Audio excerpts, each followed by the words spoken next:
Good evening, everyone. My name is Shamika, and I am the founder and creator of the NOSA Group.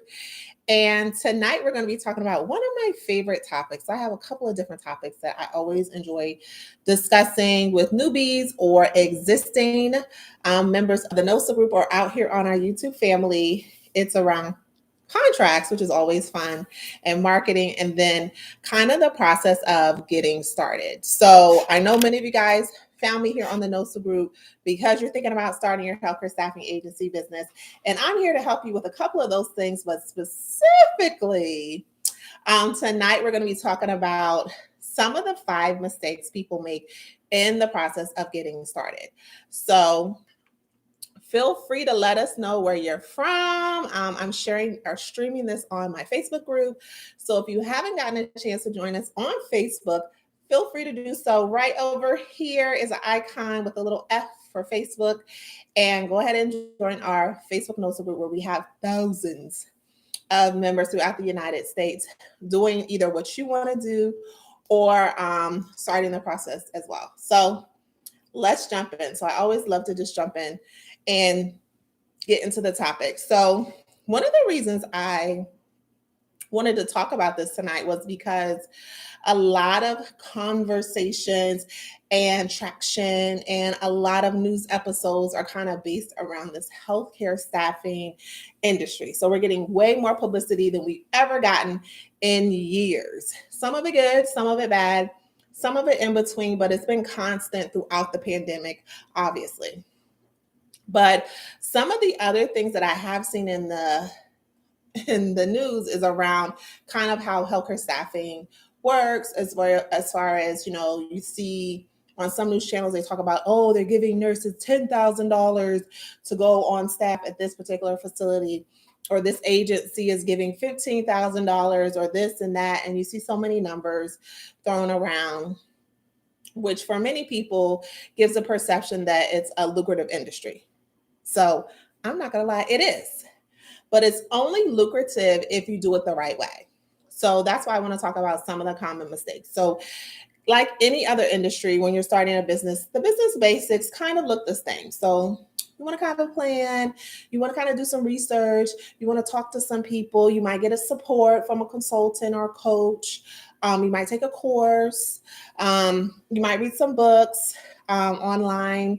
You may talk to people who are already in the industry, look for mentors or work as interns. Those are usually how many people start in any business industry that they're not already familiar with. So one of the top reasons, and this isn't in any specific order because I'm also going to come in either later on tonight or probably tomorrow and talk a little bit about another topic. So definitely come back and hang out with us again tomorrow night around some income streams.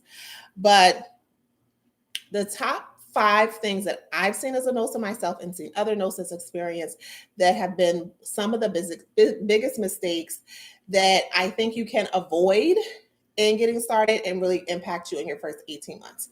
And the first one is research. So I know it's an obvious one, guys, and you're like, oh, of course it's research. It's a research. And like I said, it's in no particular order. So researching not only about the business, but researching about any products or services that you're adding to your business. So much like Amazon or Yelp or any of those similar platforms or Reddit, it's important to find out what people's experiences are with that particular product or service prior to purchasing. It could be your human resources system, your payroll system. It could be an insurance broker. It could be any sort of ID badge systems. All those things are things that people have used for years and years and years, and they're definitely not things that you want to reinvent the wheel.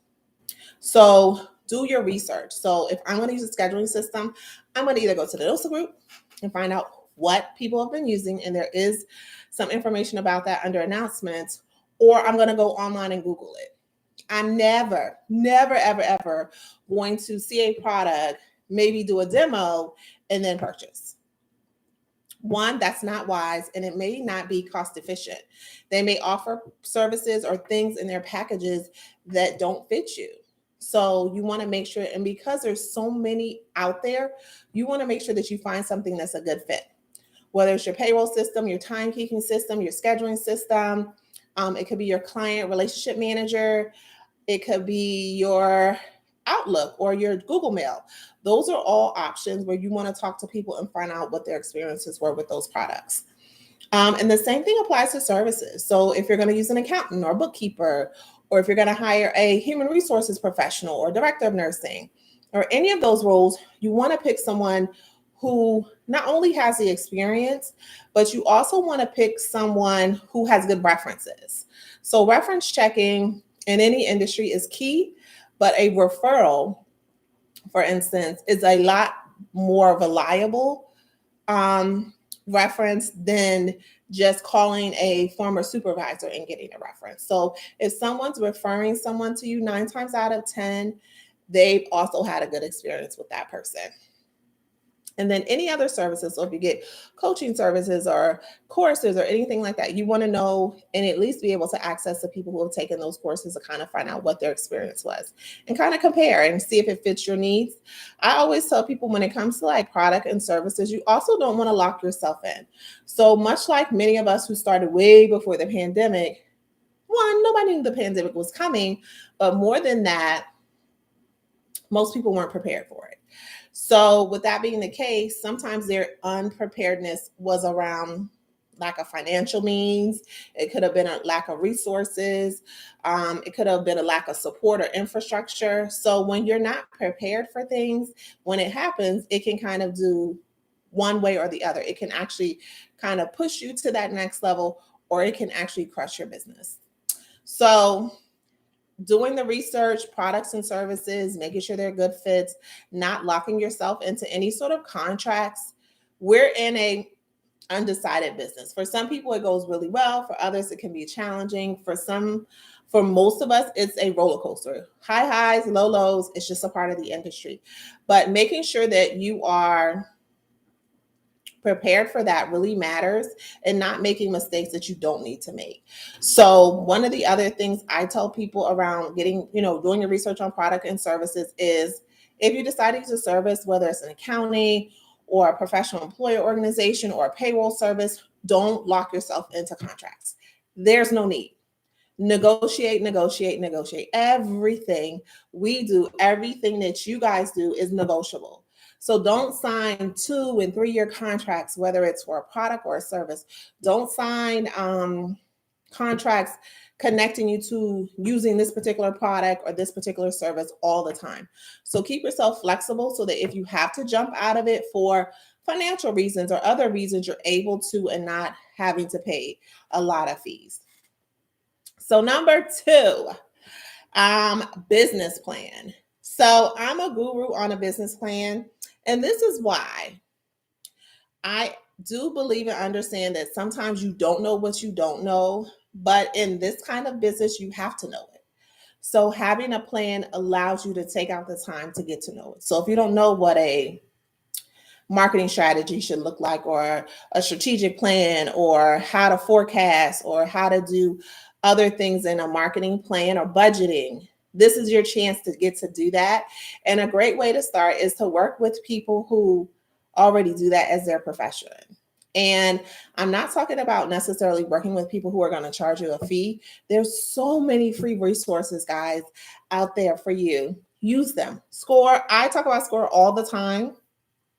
Small business development centers, there's so many resources through your local SCORE, Small Business Development Center. Your Small Business Administration has resources for business owners. Your Department of Labor sometimes has it. So there's always built in your Chamber of Commerce. There's always some built in free service that you can go to help you kind of build up a business plan. I encourage people, but you want to give them something to start with. So if you're going to do a business plan, you don't want to kind of just come in and talk to them as much as come talk to them and bring them something that you've started.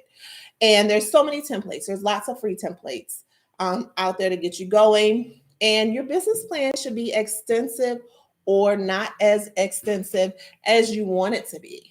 But because I believe that business plans are your roadmaps for your business, I would try to make it as detailed as possible. I mentioned in the group probably a couple of weeks ago or last week about the fact that now most of us should be planning what we'll be doing in 2022. Living in the moment in this industry, you're already behind. Trust me. I've seen it. I know it's true. So if you're not planning for 2022, you might want to speed it up and get yourself there so that you have the things in place so that when 2022 hits, you're already thinking about things that you want to do in 2023. So you won't, in your plan, it'll help guide you through that, but you don't want to live in the moment in order for your business to be successful. The other thing is, as a roadmap, your business helps you hit your goals. It helps you look back and reflect. Okay, so if my budget isn't quite right this month, I can make the edits for next month and make those changes.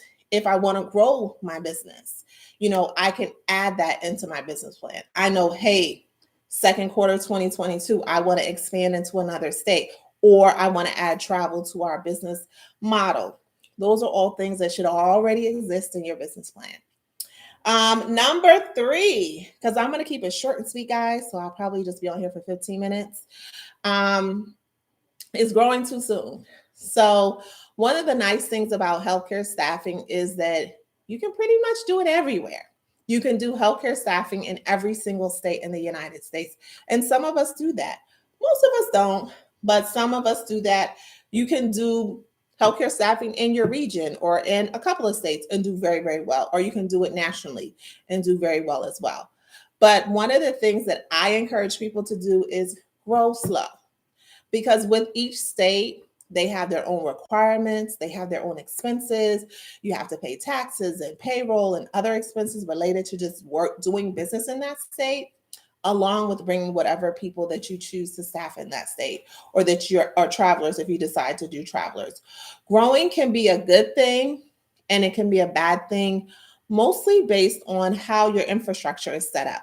And of course, your infrastructure, so your organizational structure, should be outlined in your business plan. So depending on how you're structured, depends on how well the growth will happen for you. Growing too soon, like I said, is number 3, because when you grow too soon, you're not able to either, on one hand, sustain it, or it becomes overwhelming. So you either have too many positions and not enough staff, or too much staff and not enough positions, is what I've seen. So planning out your growth as much as you can, because I do understand that you can't plan every single thing, is really key. And that's something that you can put in your business plan. So to me, when I talk about planning out your growth, that means, hey, if I'm going to grow, I'm probably going to add a staff member or 2 or 3. So those staff members' salaries need to be accounted for as a part of this growth. There may be some processes that I want to reevaluate prior to growing. I want to look at, what would my profit margin be, or would it be different if I go into this other state?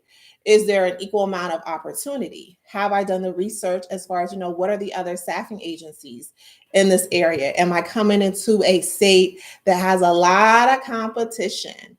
Which is also one of the things that people have experienced when you grow too fast, is that if you haven't done your research, it's not a part of your plan, and you decide to grow sooner than you should, sometimes you run into a situation where you're dropping into an oversaturated market.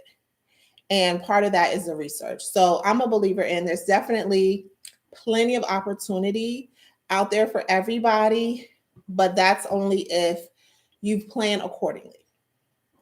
The next one, which is one of the ones we'll probably tackle next month and as we go into 2022, is financial literacy. So when I say that, more in the regards of saying, hey, am I financially literate? Not so much in your personal life, even though that's important because it typically is reflective if you're not, but it's more of, am I financially literate when it comes to business? So am I able to take into consideration all the factors when it comes to determining my profit margin, estimating my monthly expenses, making sure I'm not using my personal monies towards my business activities and vice versa. And when I talk about it, I'm not saying it because I'm super financial literate, because I've had moments, but that's why they have people. That's why they have systems. That's why they have programs for that particular purpose for people to specialize in it.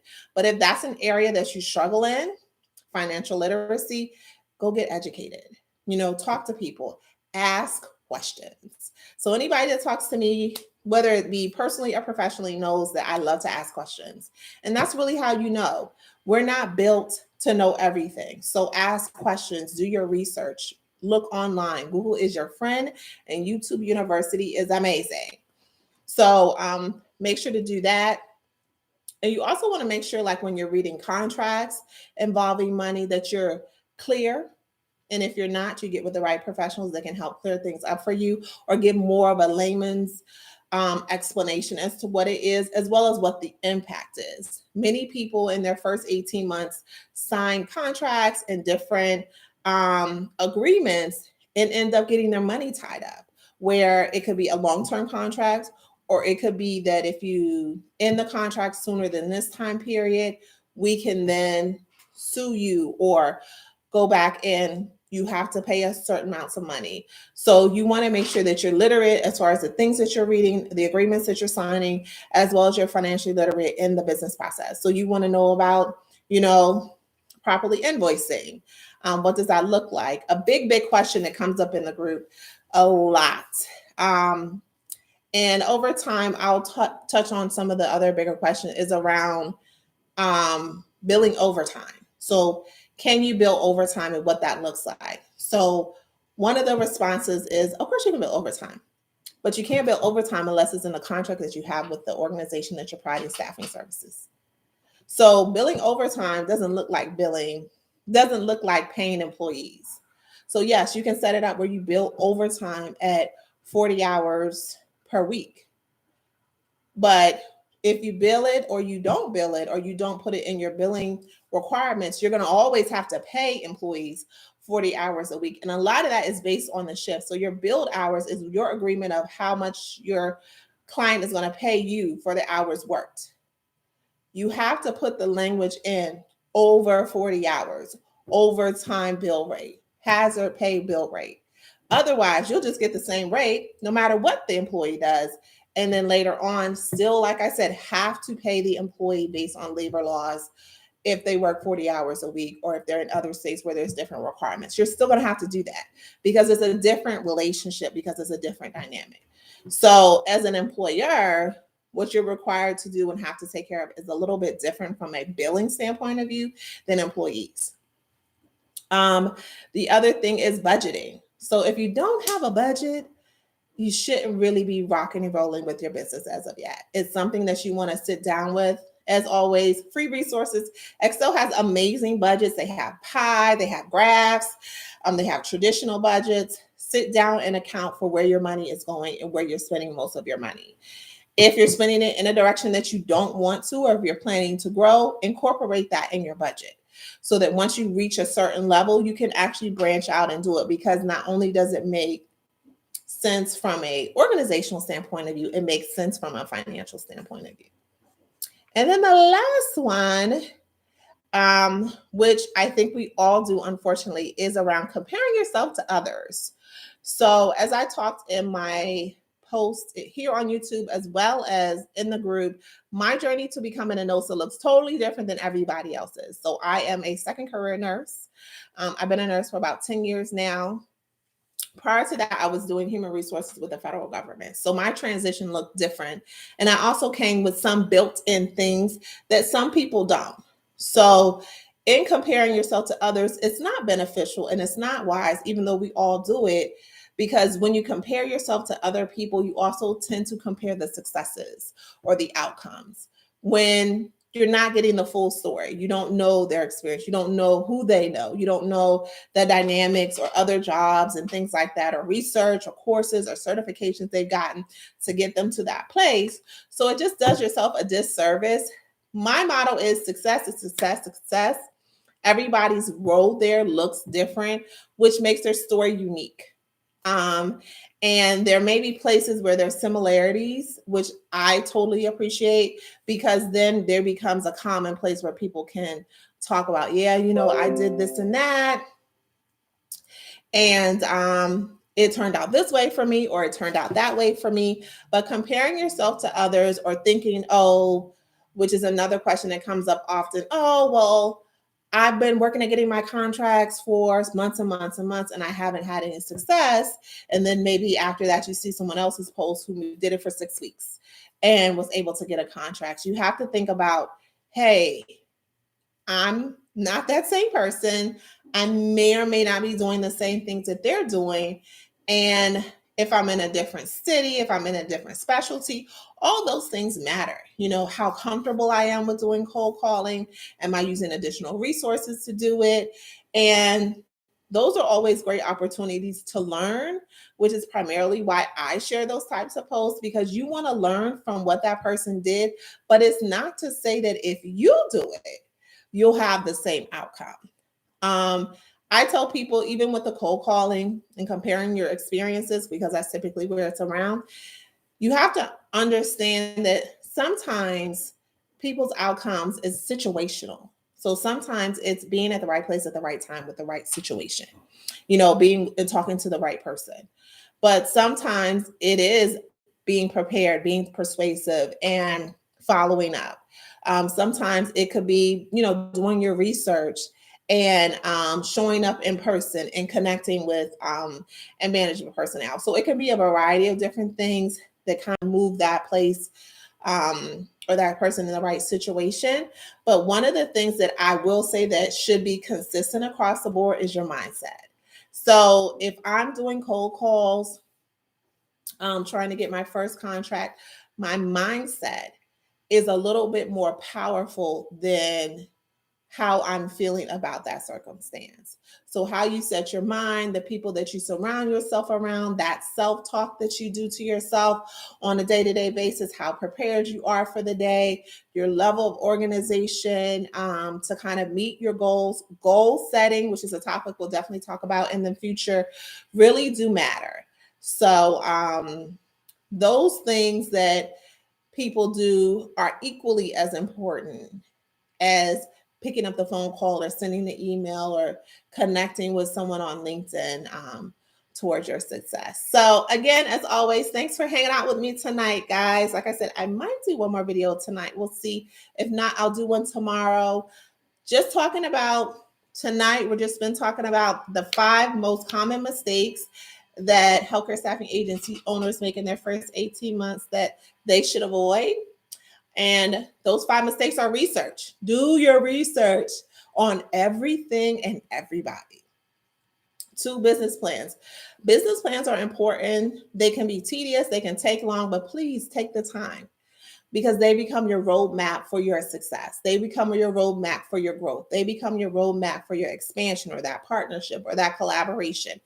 People want to know how prepared and how much time you spent in your business, and that shows in your business plan. And sometimes people want to see it in person, but sometimes people want to see it on paper.